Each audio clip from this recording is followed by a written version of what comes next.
of Joe. On this episode, Ben explains the importance of soil testing at this time of year. Lynn reveals yield results from across the Midwest. Turk breaks down the latest WASDE report from this last week. Hi, this is Joe Mershman. Welcome to Mershman's Eats Cup of Joe. Today we have our regulars, Ben, Lynn, and Turk, and we'll start with Ben. What do you got, Ben? Well, it's that time of year to be talking and thinking about soil sampling, and one of the things we had on Cup of Joe, probably, I don't know, it's probably been 8-10 episodes ago, is this pattern ag that is doing soil sampling. And I'm not, I think that it's a really good thing to be thinking about from a fertility standpoint, as well as the diseases that you are looking at in the coming year. For those of you that have missed that episode, you can go back and look at that, what everything is. DNA soil testing, right? Correct. It is DNA soil testing. Something new. It's brand new technology. About a year ago it rolled out, or maybe 2 years? Yeah, maybe 2 years. I think they've been in beta for a little while, so they have lots of information that's backgrounding what they're looking at. But essentially, they're looking for, there's basically 3 different buckets that you can put their soil testing in. They can look for soybean cyst nematode, and corn rootworm is in one bucket. And those are pretty powerful things to be able to look for picking what genes you have in your soybeans, or what insecticides you may be using in your corn, or what trait packages that you're going to be using on your corn. That's one bucket that they have. They have a pressure panel which looks at sudden death, fusarium, rhizoc, a handful of other white mold. They have it in beta for this year, but they're going to be looking at tar spot next year. And then they have a biofertility and a fertility aspect. That's the third bucket. And in that third bucket, it looks for things like, how much does your soil have the potential to denitrify? Do you have enough bradyrhizobia in for soybean inoculation? Do you have the right amount of fungal species out there to break down phosphorus, and just a whole bunch of different things that this company is looking at differently than what a standard soil test would be. But if that isn't the route that you're wanting to go, which is something that I would suggest because I see a lot of value in it, soil testing is going to be extremely important in the next couple years as commodity prices are high and fertilizer prices is high. And one of the fastest ways that you can maintain high yielding fields is shrink your zones down as tight as you feel comfortable with, or what you can afford, because then that variable rating, either maintenance rates or calling for what you need out in that field, you're not wasting extra fertilizer by applying it to an acre that may not need it. So I'm a huge proponent of 2.5 acre grids, and even smaller if it's something that the farm can afford, because you're really diving down and evening those fields out and only using the fertilizer in the areas that you need it. Well, the thing I like about the pattern ag DNA soil testing is you can find out exactly what your pressure is in your fields on all these diseases and insects, and then match your soybean selection and seed treatments, and as far as traits go too on the corn, for what you need. In other words, you're not wasting any money, and you're investing where you can get a return. And locally here, Thompson Farm Supply is a pattern ag dealer, and the AgriNeeds are dealers. So you try a field, you can see the results and see how it helps your farming operation. It's nothing to our advantage to have you use pattern ag, but we just thought it was a unique technology that offers an opportunity for a farmer, as I say, to know how deep the water is before he dives in. In other words, before you make your input purchases, you know exactly what you're up against and potentially up against, and then you can select products to minimize those risks. Yep. And I guess one thing to add to it, whether you're using pattern ag or any soil test, make sure that when you're doing those soil tests, you're testing for I like to test for the entire portfolio of macros and micronutrients, because there may be things out there that when we're looking at soil tests, whether it be a problem field or a field that's really, a spot in a field that's really good, we're still typically short on zinc, boron, and sulfur are 3 pretty commonly nutrients that are deficient in the plants samples that we've been looking at, whether it be tissue samples or a soil test. And it's something like, it's definitely giving guys a big bang for their buck when they get that all ironed out. Right. Because the guys that are pushing the levels, that are looking at all the micros, that are looking at making sure they have the right maintenance rates, doesn't feel like they've been affected by the drought quite as much as some of the ones that are just flat rating and doing composite samples for, you take 3 composite samples off an 80-acre field. You don't get to see the variability of what's actually out there and how to save money where money is needed, plus achieve those high yields in inclement weather. It's ready. Get ready for 2023, right? It's right now. Yep. Lynn? Yeah, so we got test plot, and test plots are coming out. Fields are coming out in soybeans, so I've gotten a lot of really good reports from guys, and I'm just going to rattle off a few of them here. For our dealers and for our customers out there, it's kind of in 2 camps. The old reliables are still doing exactly what we expect them to do, and the new varieties that are coming out are kicking some butt. So, talking about the old reliables, Kennedys are doing things that we've always expect Kennedys to do. 80 bushel in eastern Illinois, 85 bushel in western Illinois, up to 88 here locally in southeast Iowa. So some very, very impressive yields on the Kennedy side.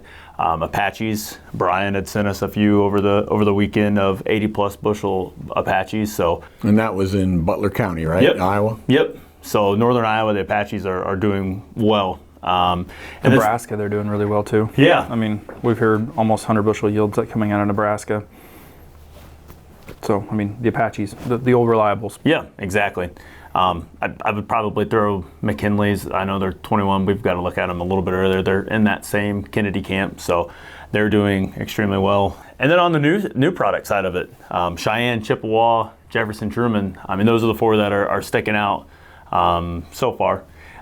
We're still early in the game on soybeans, so we're going to have some new numbers, I'm sure, as the weeks come in. But up in New Sharon, Iowa, Cheyenne's running 85 bushel. The new Chippewas were running 84. So, some numbers that, I'll be honest with you, I wasn't expecting those types of numbers. The areas that these are coming out of had some stress. I mean, it wasn't like we've had ideal growing conditions across the board. So showing a lot of stress tolerances in these varieties and a lot of upside potential in these varieties as well. I've been hearing Mohawk, the new Mohawk that we introduced this year is really setting some yield records too. So we got a very stout, strong lineup with genetics, and I'll give Ben and everyone that supports him a lot of credit. And then with this new seed treatment now that we're going to go with Starting Line Plus, I mean, we're going to push the yields even higher because we're going to take away some of those risks from disease and particularly nematodes with the Starting Line Plus. Yeah, we got a text last night of a plot that's come out. We haven't got the official results on it, but preliminarily it looked like that the new Mohawk was second in that plot, and it was only 2 bushel behind the Kennedys. So a lot of upside potential and coming out of that camp as well. So we're ready to talk soybeans, aren't we? Yep. So we can take your order. I always say the only reason why you wait to order your soybeans is because you want to pay more. So this is the time of year to make those decisions, get your orders in. Supplies are going to be good. In fact, I can report on seed quality, the first few bins of beans that we've sent in so far, upper 90s. So we're hoping that trend continues. Looks like we could get a little bonus germination this year if weather holds well. And that's always good for farmers too, to get a few extra beans for free, literally on the germination side. So that's all good news. Turk, you got a little good news too, right?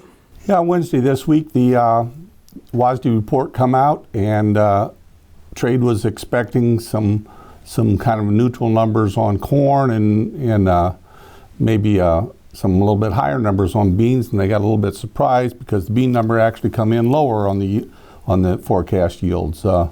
But the good news in general is they raised the corn number a nickel for the average floor price for next year to $6.80, and they held soybeans at $14 for the next year, and $9.20 for wheat. So prices are going to hang in there, and when you look at the ratio, corn soybean ratio, it's usually 2.3 to 2.5. We're not too far off to 1 to 2 now. So that soybean number is going to get some extra acres, I do think, because with the price of fertilizer being as high as it is and everything else, I think the soybean numbers are going to probably hang in there, and we're going to have a good price. So. Yeah, right now it's the only thing that's holding soybeans back as far as cash prices is transportation down the Mississippi River, South St. Louis, that low water. And I just saw the forecast for the next 4 weeks. Looks like it can continue to be dry, so we're not going to get any relief there, it doesn't look like. No, and that's showing up in the basis to the farm for those river markets. But you get away from that river market, and the processors, their bases are holding in there. I heard in Kansas that some of the processors out there are paying $1 over for corn in Kansas. Of course, it's dry out there, and they're really short in the Western Corn Belt on product, and so we're shipping stuff from the east to the west to keep the supply going over there. So, and that'll take some pressure off that river market too. And of course, I'm sure that a lot of the exports are going to go to the Northwest, Pacific Northwest. So they'll be getting on trains and going that way. If the rail strike doesn't mess us up, sound like they're still in limbo on that here now. So, well, Turk's not too bad. And you're segueing perfect into my corny joke for this week. I got one more thing. You got one more thing, okay. Before we go, I want to remind everybody that the dicamba comment period ends October 17th. And if you have an opinion on whether dicamba should be approved or not, I would encourage everybody to get on that USDA website and make a comment. Good point. Thanks, Turk. Well, my corny joke this week, I can't take credit for it. My friend Sue sent it in, and I appreciate it, Sue, because I've been needing a lot of help based on what the reports I've been getting. So this one's from her. 2 cowboys are lost in the desert. One cowboy sees a tree that's draped in bacon. A bacon tree. We're saved, he says. He runs to the tree and is shot up with bullets. It wasn't a bacon tree. It was a ham bush. Okay. Yep. I thought it was pretty good. Well, thank you for watching this week. We hope that harvest is going well for you. Everybody's safe and healthy. We'll see you next week. Take care.